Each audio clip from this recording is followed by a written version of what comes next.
¿Dónde estaba Dios cuando las Torres Gemelas cayeron?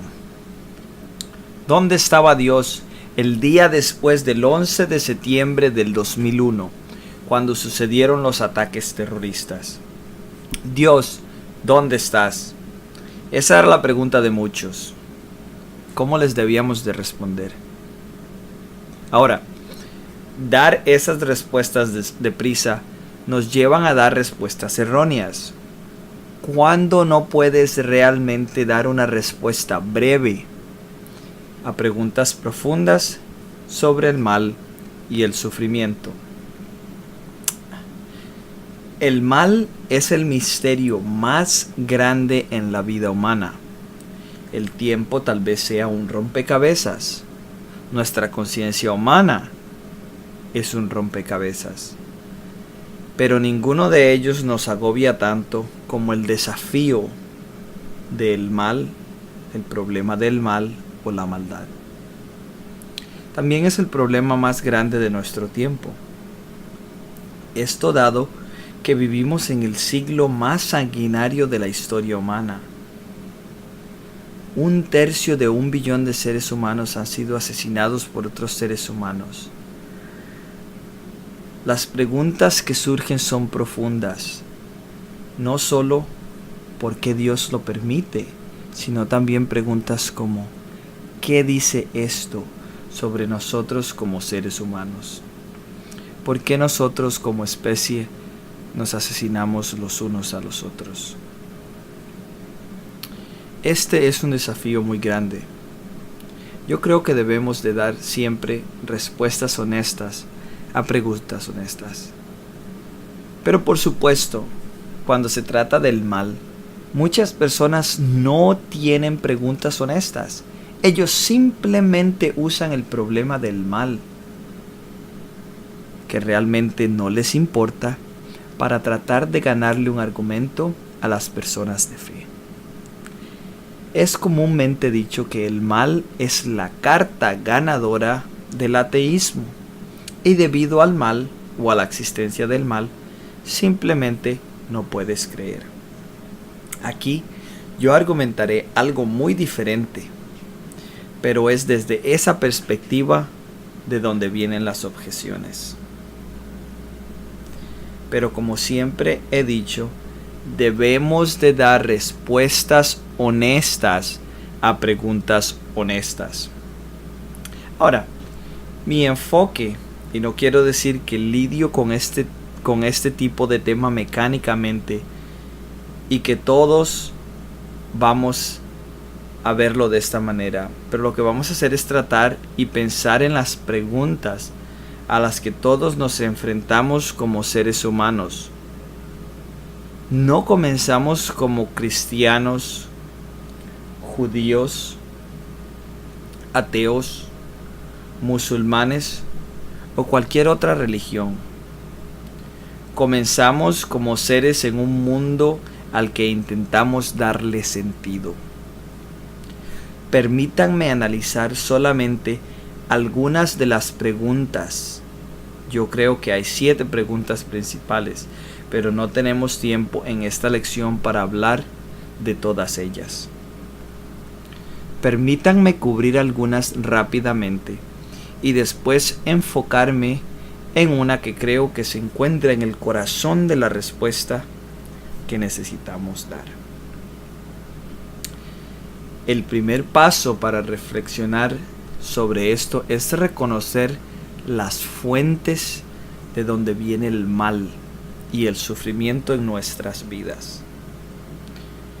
Muchas personas quieren saber de dónde viene el mal en última instancia. Y ninguno de nosotros sabe en realidad. La Biblia nos dice cuando el mal entra en la tierra. Los judíos y los cristianos creen que es a través del maligno, al tentar a Adán y a Eva. Pero eso es solamente cómo entra el mal al planeta Tierra. No sabemos cómo entra el mal en el universo. Podemos especular, pero es todo lo que podemos hacer. Ahora, Reconocemos tres fuentes, y estos son los orígenes de si sufrimos el mal en nuestras vidas y cómo lo sufrimos. Ahora, el sufrimiento y el mal no son lo mismo. El mal es activo, es el intento de hacer daño. El sufrimiento es pasivo, aquellos que experimentan este daño. Lo voy a repetir una vez más. El mal es activo, es el intento de hacer daño. El sufrimiento es pasivo, aquellos que experimentan este daño hacia ellos. Ahora podemos ver las tres fuentes que todos, absolutamente todos, compartimos. Número 1. Nuestros cuerpos son frágiles, disfuncionales y son susceptibles a la enfermedad. Número 2. La naturaleza. De esto hablamos de los tsunamis, terremotos, huracanes y la hambruna y muchos otros. Y número 3, otros seres humanos. En esta categoría caen la guerra, la represión política y la violencia ética, aparte de otros. Muchos de nosotros hemos visto las Olimpiadas. La velocidad, fuerza y proeza increíble del cuerpo humano es magnífica en gran manera. Pero piensen en las disfunciones genéticas que pueden tocarnos antes de nacer, o las 1001 enfermedades que podemos contraer o enfrentar después de nacer al experimentar la vida. Y por supuesto, las tantas cosas trágicas que vienen al final de la vida, como la demencia. Y se puede ver cuán frágil es realmente nuestro cuerpo. Y podemos ver cuán malo es cuando las personas se aprovechan de esto. El quemar cuerpos hasta las cenizas o en cámaras de gas. O como decían en la masacre de Ruanda, que son meramente cucarachas y podemos simplemente aplastarlas. Vemos la fragilidad de nuestros cuerpos. La segunda fuente es la naturaleza. Todos hemos visto los tsunamis, los terremotos y los huracanes. Yo sobreviví al terremoto de Costa Rica de 1991 de una magnitud de 7.6 en la escala de Richter. Muchos murieron, pero yo sobreviví. Y usualmente me preguntaba, ¿por qué yo? ¿Por qué yo no?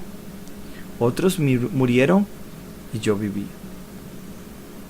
Y conoceremos que ese es el clamor de muchos en circunstancias como esa. La tercera fuente son nuestros compañeros humanos. Y tristemente esa es la peor y más grande fuente. Como dije antes, 100 millones asesinados en las guerras del siglo XX. 100 millones bajo represión política.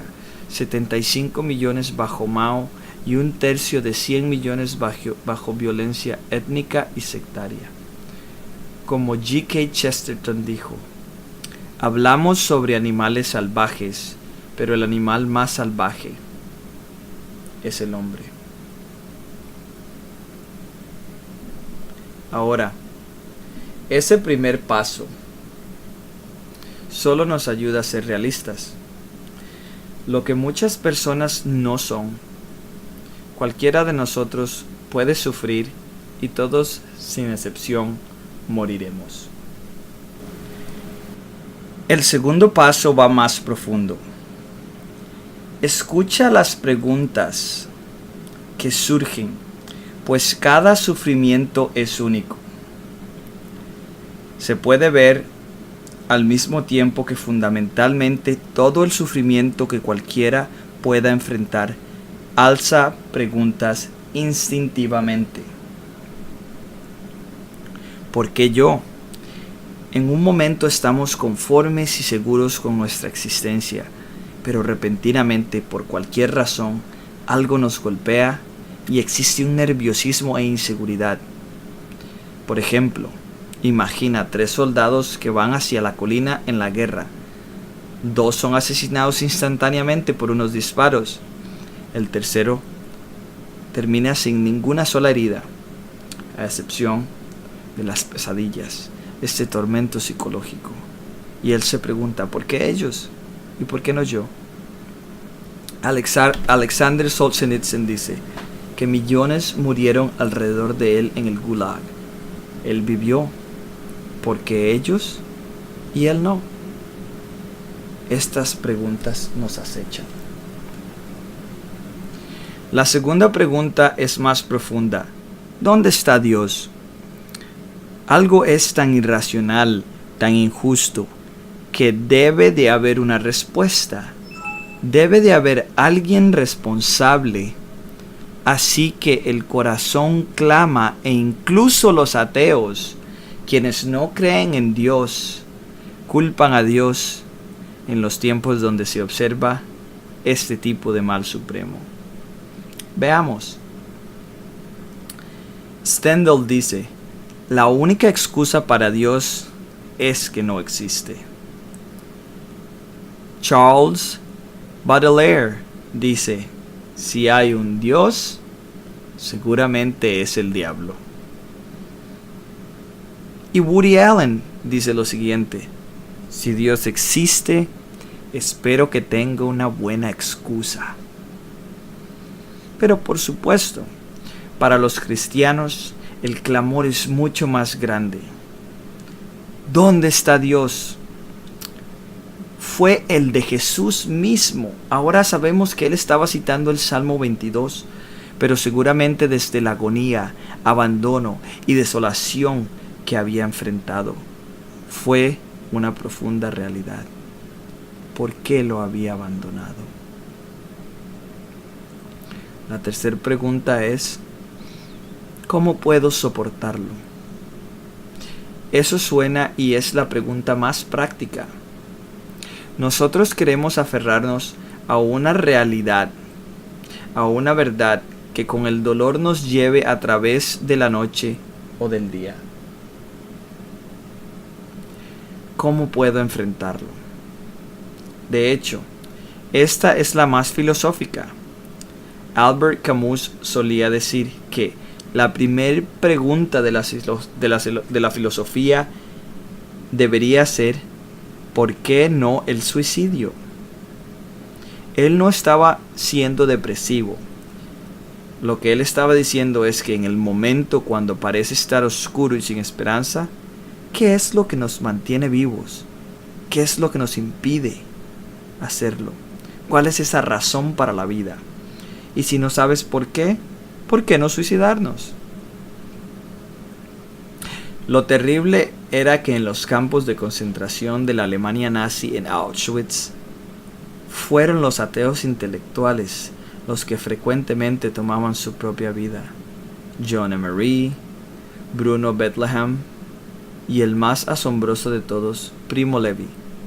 Él fue un sobreviviente por 47 años. Él vivió para ser un testigo del horror de lo que él había visto, para que no volviera a suceder. Pero a sus 67 años, él cometió suicidio. Uno de los incidentes en Auschwitz, hubo un día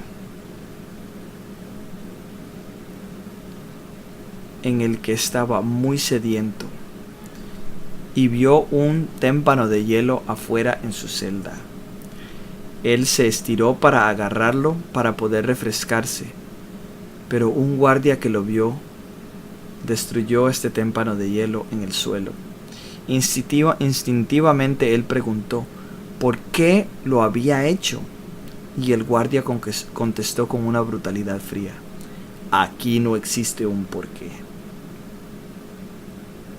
Y cuando tomó su vida eventualmente, para él no había razón para vivir, ni siquiera para ser un testigo de la verdad, para que esto nunca sucediera otra vez. ¿Cómo podemos enfrentar este sufrimiento? ¿Cómo podemos enfrentar este tipo de sufrimiento? Esas son las preguntas que necesitan una respuesta. Pero necesitamos entender realmente la intensidad de estas preguntas. Para poder responderlas, necesitamos saber lo intenso de ellas. Ahora, el tercer paso es apreciar las transformaciones modernas del mal. Ahora, no creo que porque estamos en el siglo XXI somos más malos o más malvados que generaciones previas, pero indudablemente somos mucho más modernos. Y la modernidad ha hecho muchas cosas buenas. Para empezar, la modernidad ha minimizado el dolor. Esto es bueno. Pensemos en el anestético, que fue desarrollado en 1830, o la invención de esta pequeña pastilla, la aspirina, alrededor de 1890. Y así que alrededor de los 1900 dicen los historiadores que por primera vez en la historia humana un adulto podía vivir la mayoría o la mayor parte de su vida sin dolor significante alguno, lo cual es maravilloso. Pero existe una gran desventaja en esto. Muchas personas en la era moderna nunca sufren ni ven la muerte en primera mano, a excepción de la violencia que ven en la televisión. Así que amamos nuestros videojuegos con toda clase de violencia gratuita, pero no es real, es surreal. Y muchas personas nunca han experimentado la muerte cara a cara. Yo lo he hecho. Yo vi a mi madre morir cuando tenía los 12 años, a mi hermana no hace mucho, la cual era mi hermana y mi mejor amiga, fue asesinada por su esposo a sangre fría en un asesinato suicidio. Así que yo he experimentado la muerte de una manera realista por la realidad alrededor mío, y así también como he experimentado la fe realista de mis propios familiares y la que el Señor me ha otorgado. Pero a pesar de ello, la modernidad ha magnificado la destructividad en formas que debemos examinar correctamente. Apreciamos profundamente lo que la modernidad hace por nosotros, pero vemos cómo aumenta nuestra capacidad para ser parte del mal. No a través de las armas. Las personas piensan en armas nucleares cuando hablamos de este tema, o cuando hablo de este tema, pero solo una nación las ha usado. Y gracias a Dios ninguno de los dictadores malvados en la historia han tenido sus manos en el botón nuclear. Ahora parece que esto está cambiando con el trato nuclear con Irán, pero eso será tema para otro día.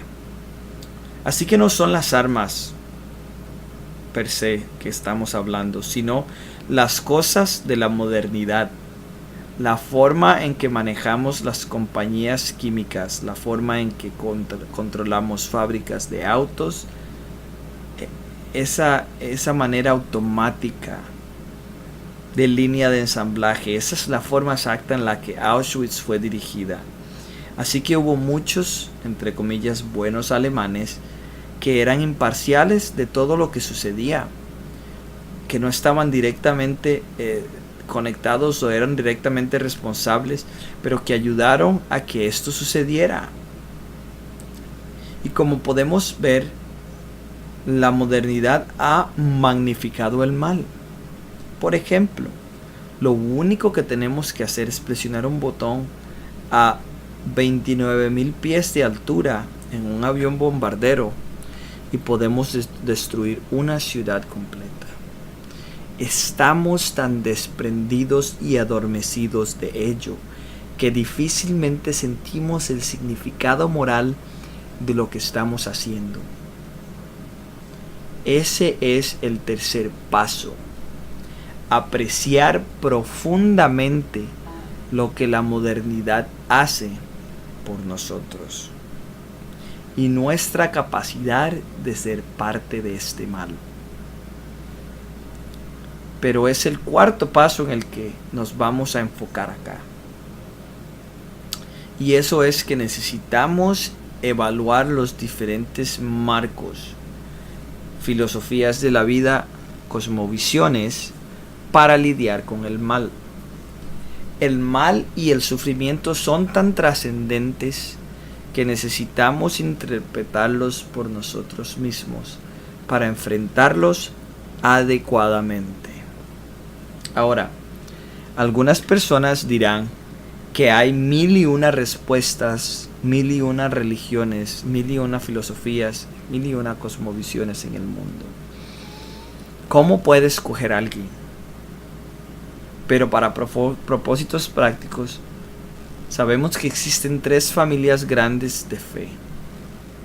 Y solo unas cuantas excepciones caen fuera de estas, o son semejantes, ya que cada una de estas creencias tienen una semejanza familiar porque están de acuerdo sobre lo que la fuente de la realidad última desde dentro de una cosmovisión es.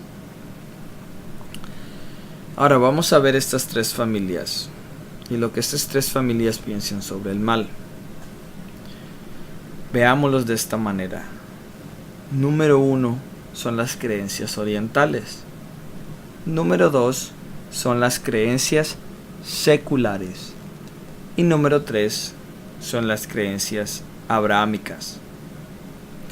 Cuando hablo de las creencias orientales, estamos hablando de los hindúes o el hinduismo, estamos hablando del budismo y por supuesto actualmente, particularmente en el área de California y en otros lugares, los movimientos llamados la nueva era. Ellos van hacia una última fuente de la realidad que ellos ven como un fundamento impersonal del ser, como ellos lo dicen. Somos el olvido temporal de Dios. Es lo que nos dice el hinduismo o los hindúes. ¿Qué es el mal en ese marco? El mal es un círculo, un ciclo, el cual está guiado por el deseo, lo cual conduce al anhelo y a la fijación, lo cual nos ata a la rueda, entre comillas, ¿no? Y al final de nuestras vidas no morimos. Morimos, pero entonces renacemos, reencarnamos. El problema no es la muerte, es esta reencarnación, este renacimiento. Y no como los californianos de los 60s, estos hippies, ¿no? Y sus movimientos que hablaban de una reencarnación maravillosa. Es un ciclo vicioso, si lo vemos desde este punto de vista o si entendemos esta cosmovisión. En el Oriente se trata de un asunto de resignación cansada y fatalista, vueltas y vueltas y vueltas. Y la libertad para los hindúes es el moksha, la liberación de este mundo. Así que no hay una perspectiva de justicia o de libertad o de un final del sufrimiento en este mundo. Para el budista, el nirvana apunta a ese gran lago de la extinción. Ahora, tomen un ejemplo de ello prácticamente. Hay un maravilloso poeta zen llamado Issa, y él escribió poesía haiku. Es un tipo de poesía de 17 sílabas. Issa tuvo 5 hijos y una esposa, y uno tras otro murieron. Después de la muerte de ellos, él fue con su maestro zen de su tiempo y le preguntó: ¿por qué? Y cada vez que él le preguntaba por qué, el maestro le decía: recuerda, Isa, el mundo es de rocío, el mundo es trascendente, el sol se levanta y el rocío se evapora. Eso es el sufrimiento, le decía. No te aferres, renuncia y despréndete. No mucho luego, después de eso, Isa escribió uno de sus poemas más famosos, y traducido al español dice así: el mundo es de rocío, el mundo es rocío. Ah, y sin embargo, lo voy a leer una vez más. El poema dice: el mundo es de rocío, el mundo es rocío. Ah, y sin embargo. La lógica oriental del budismo se muestra en las primeras dos líneas. Lógicamente, la lógica de un padre afligido, inconsolable, es palpable en las líneas 3 y 4. Y se puede ver que ese es el dilema de las religiones orientales. No hay respuesta en este mundo. La única respuesta es fuera de este mundo. La libertad no es libertad para ser un individuo, es libertad de la individualidad. Es una realidad triste que la mayoría de las cosmovisiones orientales pintan desde una perspectiva colorida, pero al llegar a la verdad de estas cosmovisiones nos vemos que es totalmente lo opuesto. ¿Y qué hay de la familia secular? La fe secularista, los ateos, los agnósticos, los naturalistas, los materialistas. Ellos tienen una perspectiva más realista. Venimos del azar como la última fuente de la realidad, lo que Bertrand Russell llamó una colocación al azar de átomos, y nos movemos hacia un final de extinción común. No hay significado, no hay propósito en este mundo. Como lo puso el existencialista, el mundo es un absurdo lugar, el mundo es absurdo, es sordo a nuestro clamor humano por significado. Si queremos significado, debemos crearlo nosotros mismos. Hazlo tú mismo, una fe autoinventada. Hay un heroísmo, una valentía cuando ellos atacan el mal. Esa ideología nos recuerda a la historia de Sísifo rodando la piedra hacia la cima y repitiéndolo una y otra vez. Pero ¿cuál es el problema con esta cosmovisión? Arthur Schopenhauer, el filósofo alemán, puso su dedo en esto y dijo: la existencia certeramente debe de ser considerada como un error. En otras palabras, lo que es lo que está mal. Si lo que es lo que siempre ha sido el problema, ¿cómo podemos superarlo? Samuel Beckett, el escritor irlandés, dijo: el mayor pecado es el pecado de nacer. Aquí vemos claramente que desde esta cosmovisión la existencia es el error mismo. El pecado es nacer, así que luchas contra ello por todo lo que tienes, pero siempre terminas derrotado.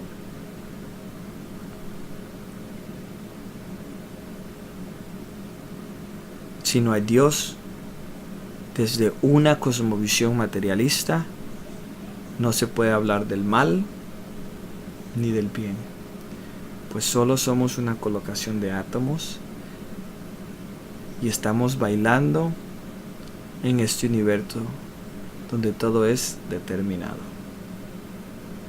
Pero ¿qué hay de la perspectiva bíblica? Tan común para judíos y cristianos, en la cual vivimos.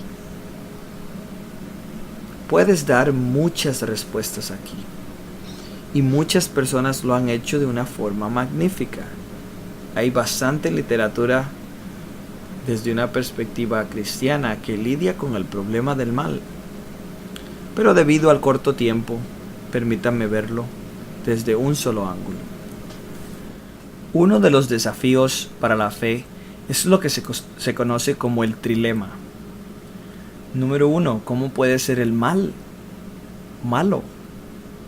Número 2, ¿cómo puede ser Dios bondadoso? Y número 3, ¿cómo puede ser Dios todopoderoso?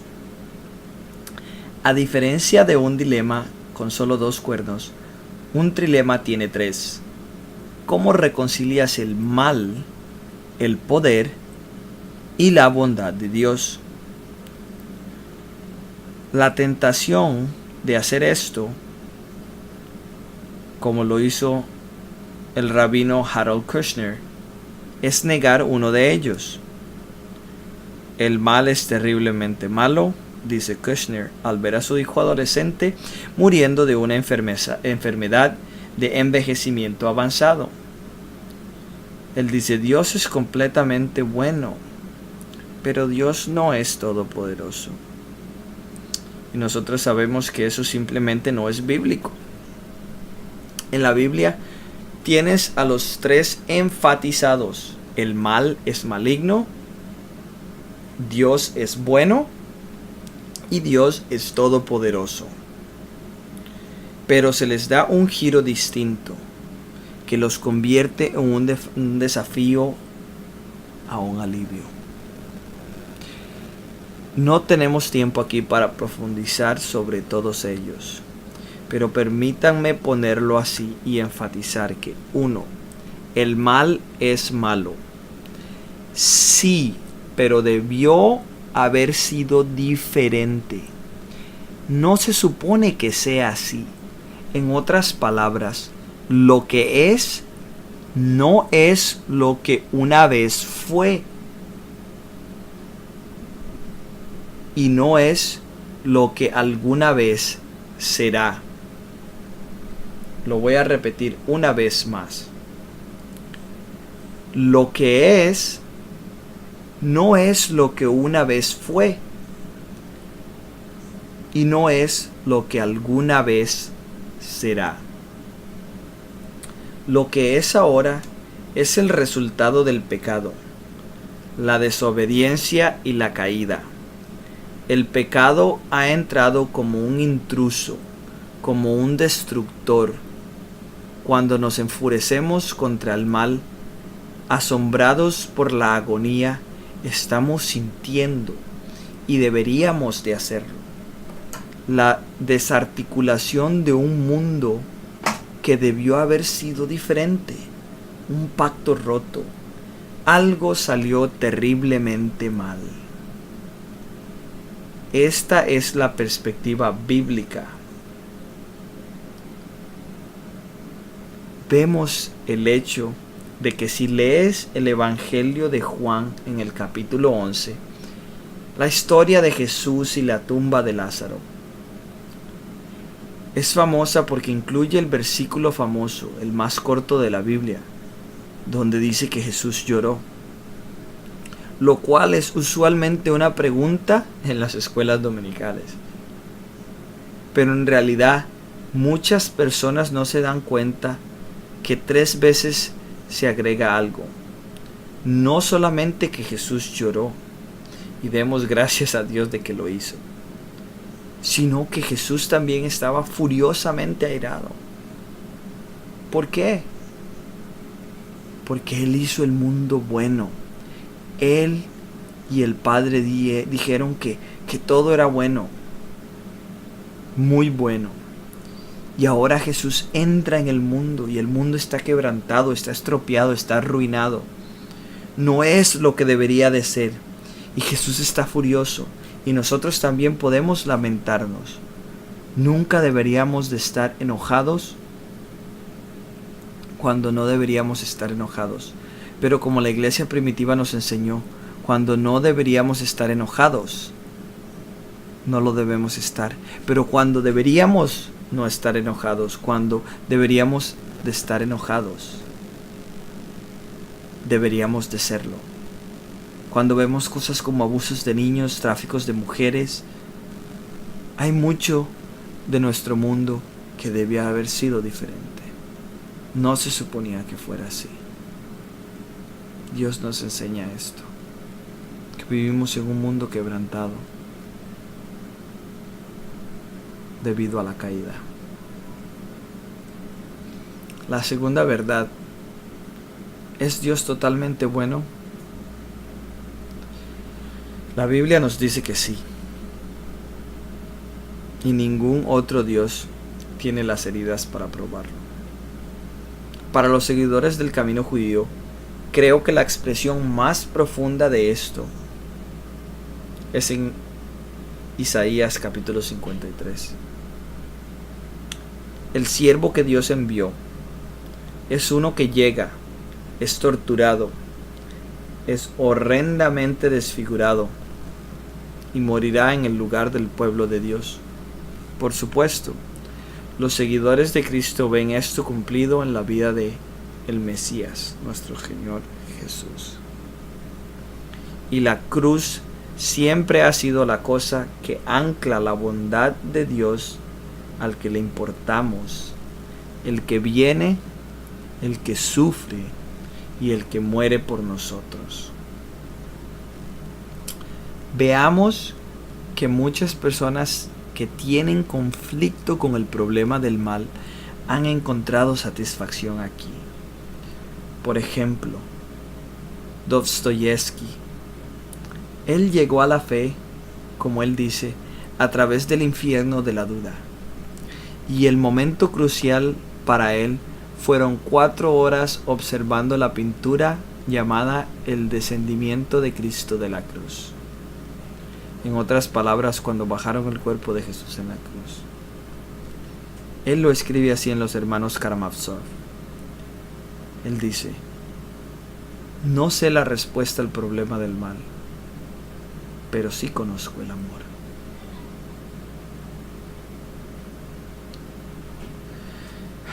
La tercera pregunta ¿es Dios todopoderoso? ¿Es racional confiar en Él cuando realmente no sabemos lo que está haciendo? Esa pregunta fue la pregunta hecha contra la fe, particularmente alrededor de los años 50 por ateos y escépticos, muchos famosos como J.L. Mackie y A.J. Ayer. Creo que la mejor respuesta fue dada por Basil Mitchell, quien en ese tiempo, me parece, era el único filósofo creyente. Hoy en día hay cientos de filósofos cristianos en los departamentos de filosofía de las universidades a nivel mundial, pero de esto no es hace mucho. Y Basil Mitchell dio una maravillosa parábola sobre el soldado de la resistencia. Mitchell nos pide que imaginemos en la Segunda Guerra Mundial a alguien que quiere luchar contra los nazis en Francia en la resistencia. Él conoce al líder de la resistencia local y el líder de la resistencia local le dice: tenemos 2 horas juntos esta noche, hazme cualquier pregunta que desees. Pero si estás dispuesto a entrar al final, esta será la última vez que hablaremos cara a cara. Es muy peligroso, debes confiar en mí en la oscuridad. Ahora, algunas veces sabrás lo que estoy haciendo. Estoy rescatando a nuestra gente, algunas veces no lo sabrás. Estaré en otro lado, con otro uniforme, arrestando a nuestras mismas personas, y no sabrás que los estoy liberando detrás del escenario. Deberás confiar en mí. Solo cuando la guerra se termine y se obtenga la victoria y los secretos estén expuestos, entonces sabrás por qué hice lo que hice, pero no lo sabrás aquí y ahora. Y como Mitchell resaltó, así es para el cristiano en lo que C.S. Lewis llama el territorio enemigo. Ahora, por supuesto, la gran pregunta es, ¿puede el soldado de la resistencia confiar en el líder de la resistencia? O para ponerlo en términos cristianos, ¿podemos como seguidores de Jesús confiar en Dios cuando no sabemos lo que Dios está haciendo? Así que hay dos preguntas cruciales que cada cristiano debe de responder y debió haber respondido. Una es, ¿está Dios ahí? Su existencia, y eso es completa y finalmente respondida en Jesús. A través de Jesús, su vida, su muerte y su resurrección, sabemos supremamente que Dios está ahí. Y en segundo lugar, ¿es Dios bueno? A través de Jesús podemos confiar que Dios es bueno. Él es el Padre de Jesús. Y Jesús nos lo presenta a Él como papá, Abba, Padre. Ahora, no sabemos la respuesta de todo. Existen muchas preguntas que no se pueden responder. ¿Por qué creó Dios al universo sabiendo que el cáncer y Auschwitz iban a existir? No sabemos, pero sabemos por qué confiamos en Dios. No sabemos por qué estas cosas están sucediendo, pero sabemos por qué confiamos en Dios. ¿Quién sabe por qué puede decir, Padre, no siempre te entiendo, pero confío en ti? Y sabemos por qué confiamos en Dios incluso cuando caminamos en la oscuridad. Es racional confiar en Dios en la oscuridad, en un Dios que es todopoderoso. La objeción más grande a la fe con la que me he enfrentado es el reto de Adorno que dice, después de Dios, después de Auschwitz, no puede haber un Dios. Después de Auschwitz no puede haber amor, o poesía, o belleza, o estética. ¿Cuál es la respuesta a esto? De manera interesante, la respuesta más profunda vino a través de Viktor Frankl en su nuevo libro El hombre en busca de sentido. Frankl dice de manera simple que las personas que dicen eso no estuvieron en Auschwitz. Frankl sí lo estuvo. Frankl fue víctima del campo de Auschwitz. Él también dice que en Auschwitz mismo, en muchas personas su fe se intensificó y muchas otras conocieron la fe por primera vez en lugar de abandonarla. Y recuerden lo que dije previamente. Fueron los ateos intelectuales los que no pudieron enfrentar el desafío del mal y muchos de ellos cometieron suicidio. Pero Frankl continúa y da una imagen maravillosa que siempre he amado. Él dijo, una fe pequeña e inadecuada es como un fuego pequeño. Puede ser apagada con una pequeña brisa. Pero esa es una fe inadecuada. La prueba más pequeña, experiencia que va contra ella y es apagada. La verdadera fe, por el contrario, es como un fuego fuerte. Cuando es golpeada por un viento fuerte, es avivada como una llama inextinguible. Una vez más, Frankl dijo, una fe pequeña e inadecuada es como un pequeño fuego. Puede ser apagada con una pequeña brisa, pero esa es una fe inadecuada. La prueba más pequeña y la experiencia que va contra ella la apaga. La verdadera fe, por el contrario, es como un fuego fuerte. Cuando es golpeada por un viento fuerte, es avivada como una llama inextinguible. Cuando leí eso, me recordó a mi propia experiencia y cómo Dios siempre me ha utilizado en los momentos más dolorosos de mi vida para intensificar mi fe. En realidad puedo decir que fue en la oscuridad de la pesadilla que mi fe en Dios se volvió inquebrantablemente real.